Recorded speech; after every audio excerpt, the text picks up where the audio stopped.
Welcome back po dito sa Men of Light, mga kaparokya. Pinag-uusapan po natin ang Gospel of Matthew chapter 25 verses 31 to 46. At ang pamagat po ng episode na ito ay Ginhawa para sa kapistahan ng Kristong Hari. Ito po ang inyong lingkod, Bishop Ambo David. Kamusta po kayo lahat? Ito po si Father Deo Galang, bumabati po sa inyo. Marilu Diaz-Abaya po, bumabati lalong-lalo na doon sa nagda-download sa amin sa rcasf.com. Thank you.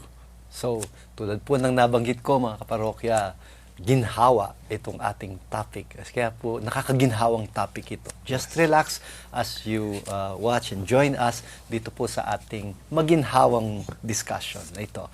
Dahil ang first point po natin ay tututok natin doon sa unang grupo na pinatuloy ng Panginoon. Sabi niya, parang share in my joy.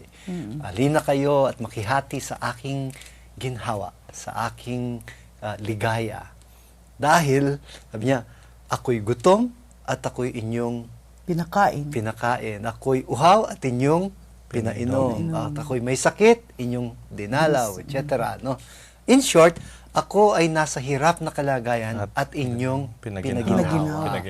Kaya ang punto natin ngayon ay may ginhawa para sa mga nagpapaginhawa. Take note, even in our first reading, no? Consistent itong ating mga pagbasa kasi yung first reading natin is from the book of the prophet Ezekiel. Tungkol din sa shepherd, no? And God, ang Panginoon bilang pastol. Sabi niya, I will rescue my sheep from every place where they were scattered. I myself will pasture my sheep. I will give them rest. Bibigyan ko sila ng ginhawa. Wika ng Panginoon. The lost I will seek out. The strayed, ang naliligaw, ay ibabalik ko. Ang mga nasaktan, sabi niya, ang mga nasugatan ay aking paghihilumin, sabi niya. Ang mga may sakit ay pagagalingin ko, sabi niya. Mamaya na yung gagawin niya sa mga mataba. Sa mga... Hello, sabi niya, ako po yun. ang malalakas, sabi niya. May gagawin siya doon. No? Luluto siguro, hiluluto. Nakakatakot. Ngayon, ang responsorial stamp, ganun din, no? The Lord is my shepherd, there is nothing I shall want. The favorite, no? Na tinranslate ni Father Hontiveros bilang ang Panginoon, ang aking pastol, pinagiginhawa akong lubos. So, tapos ang description na lahat, ang ginhawang idinudulot ng pastol sa kanyang mga tupa. And take note, di ba, parang bumaliktad yung sitwasyon doon sa gospel. Sabi niya, I was hungry and you gave me food. Siya yung pastol, di ba? Pero biglang nag-identify siya sa kanyang mga tupa. Tapos, in-affirm niya yung mga nagpastol sa mga tupa. Sabi niya. Yung kaninang nagdi-dinner, kumakain tayo, sabi ni Bishop, parang si Archbishop Aniceto, pag kinukumusta si Direk Marilu, alam niyo naman po no, na hindi po para bang na iba sa atin si Direk na may time na she went through chemotherapy and nagkasakit si Direk. And our Archbishop is very personally concerned. Direct. Tapos, Aniceto pa siya, ganyan ang ginagawa ni Archbishop. Kaya nga nung nalaman niya na magpapacheck up ulit si Direk, nag-alala pala siya. Concerned na Tapos naman sabi niya, kumusta na si Direk Marilu? Tapos yung sagot ni Bishop. Hindi ganyan. Sabi niya, kumusta na si Direk? Bahalang-bahala. Parang excited na malaman. Nung sagot ni Bishop, okay naman po yung result. Opo. Ay, salamat. Nakahinga siya. Parang may ginhawa yung taong people who are concerned would also have that experience of joy. Parang pag maybe that experience of the context, no, yung people you care for and then you also know that they're okay. Parang ikaw mismo nagiginawahan. Parang ano yung sinabi ni Bishop, yung pag hindi makatulog naman yung mother, pag may sakit yung anak. Parang ikaw mismo. Pag ang nanay, may sakit ang anak niya. Kahit na malakas ka, kahit na literally, maginhawa kayo na sense. Walang tulugan yun. Ay, natatandaan ko noon, nung si Marco, yung anak ko po, panganay ko, nung 8 years old siya, napabayaan ko na tumaas yung lagnat. Siniping ko, no, magkasiping kami sa kama. Tapos, tanda ko yun nakahawak ako ng ganito sa kanya para nararamdaman ko. So, naidlip ako. Pagkatapos, pag alimpungatan kong ganun, yung buong katawan niya talagang gumagano, Trembling. nanginginig. Nagkaroon na po ng, Chills. nagkaroon na Infection. ng convulsion Convulsion. sa taas ng lagnat. Oo. No? So, in other words, finurst aid na naming mag-asawa, yung anak ko, nilagyan ng ano dito, ng spoon, no? Para hindi niya makagat yung dila niya. Takbo kami sa ospital. Tapos tanda ko yon, bumaba na yung lagnat niya dahil nagkaroon na siya ng emergency Medicine, first aid, medication. no? O tapos naka-antibiotic na, may dextrose na, 24 hours a day, may nurse doon. Pero hindi ako makatulog at balisang-balisa ako. Talagang nakasampa ako dun sa kama ng baby ko at hindi ako natutulog. Nakahawak ako sa kanya gano'n. Natakot na akong matulog dahil baka maulit. Yes. Opo. At mas masakit, no? Laging sinasabi ng mga magulang, Diyos ko, ibigay na lang po ninyo sa akin yung sakit ng anak ko. Ilipat ninyo po at tatanggapin ko. Kasi mas masakit yung makita ko yung anak ko na naghihirap at ako'y walang magawa.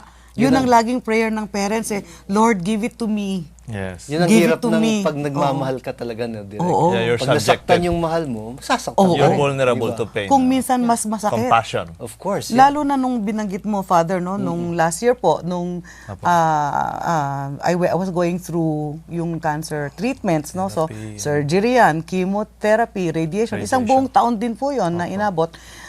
Ako, para bang, ang concern ko is na at least yung itsura ko na okay ako, kalmado ako, tanggap ko, kasi nakikita ko na mas nababahala yung mga nagmamahal sa akin. Opo.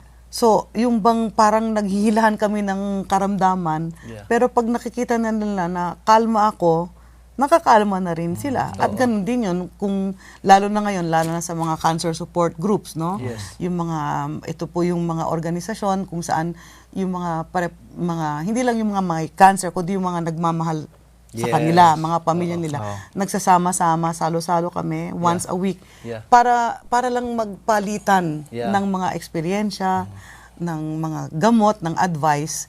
Kasi there's nothing like a person who suffers who can comfort and console another who is suffering also. Yun ang twist na gusto kong i-develop dito direct. Kasi kanina you were mentioning about yung sarili mong anak. No?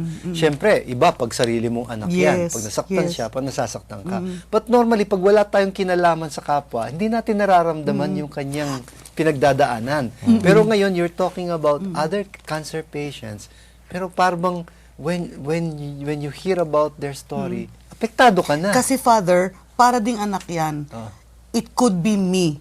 Yeah. Oo, ano. May ganun ka na eh. Because you went through also. Because you went through it. Kunyari lang po, doon sa atin na nakakakita ng mga bata na nasa lansangan, hindi ako makatingin sa kanila ng baliwala lang. Kasi laging May pumapasok sa isip ko bilang isang ina, kung anak ko yun, Oo. Opo. Yeah. Amen. ang naglilimos o ang nagra-rugby o kumakatok hindi lang sa bintana ng kotse ko, kundi sa puso ko. Pwedeng anak ko yun eh. Opo. Ako, direct yun ang interpretation ko dun sa love your neighbor as yourself. Na parang love your neighbor as your own. Or love your neighbor na parang hindi na siya iba sa'yo. Na sa kanya nakikita mo rin ang sarili mo. Nakikita mo sarili mong anak, sarili mong pamilya, sarili mong kapatid. Ganon. Siguro yun din ang hinihingi ng Jesus, di ba? Imagine if that were me. Yeah. How would you treat, di ba? He's asking us to imagine Yeah, in that's the way that I could imagine, no? Yeah. Automatic na sa akin yun. I will look at someone suffering. I imagine it could be me. Yeah. I imagine there are children who are suffering and I imagine they could be mine. The Lord is asking us, this could be me. This is me. So how would you treat your own, beloved? Yeah. Ang maganda din dito po yung konteksto ng gospel. Celebration po ngayon ng Christ the King. No? It's the fulfillment and the end. It's a description of the end times. Yung kawakasan ng panahon. Para ho ito yung introduction ng gospel. At the end of time, the coming of the Son. No? Tapos yung context, yung parang at the end, may ginhawa ang nagpapaginhawa. Parang yung ganda ng topic ni Bishop, it gives us hope. Kung minsan, it could be possible na maybe we did not yet experience the healing of our loved ones. Hindi pa tayo tapos sa nagpapaginhawa sa mga kaibigan natin na we're going through it. Pero it's a very assuring expression. Yung may ginhawa ang mga tao. Karamihan sa mga- And the ginhawa is not even about us eh. Yes. It's about the people we love. Like I'm sure yung experience ni Direk, nung sigurong guminhawa ng anak niya, that's the only time na parang Doon lang ako talaga. Oo. guminhawa Nakatulog ka na ulit rin, ako. yes. Oo. Actually, we're talking about suffering people here eh. Yeah. Kasi nababagabag ka kapag nababagabag ang iba. And ito yung dynamics of compassion na binabanggit natin. Para bang kaya mong makita ang sarili mo doon sa tao na nagdurusa. Kaya nababagabag ka. You're suffering while they're suffering. Compassion. Compassion, hindi ba? Kasi mamaya pag-uusapan natin yung those who don't Do not care. care. And who are not suffering. Parang they can afford to just enjoy life. Wala lang. Parang ganun. Pero hindi ba, Among, kaya nga, ang tawag natin dyan ay nakikiramay. Nakikiramay. Napo. Nakikiramay. Yeah. You're being in compassion eh. Di ba? Yung, kung ano Feel yung with. nararamdaman mo, kinararamayan ko. Yeah. Nakikiramay. At tapos yung the pain is not really a punishment. It's a preparation for the fullness of joy that is really in store. At saka parang sinasabi yung para pong yung mismong feeling dito hindi lang gawa-gawa. Yes. It's really natural. It's in the context of love talaga. No. Okay, sinisinyalan na po tayo. Ang bilis ng oras. At sa ikalawang bahagi ay titignan naman natin yung manhid. Deadma. Mga walang At kung paano nararamdaman. mahuwi sila sa pagdurusa. At titignan natin kung bakit para sa atin positive yung pagdurusa doon. Pabalik pa po ang Men of Light.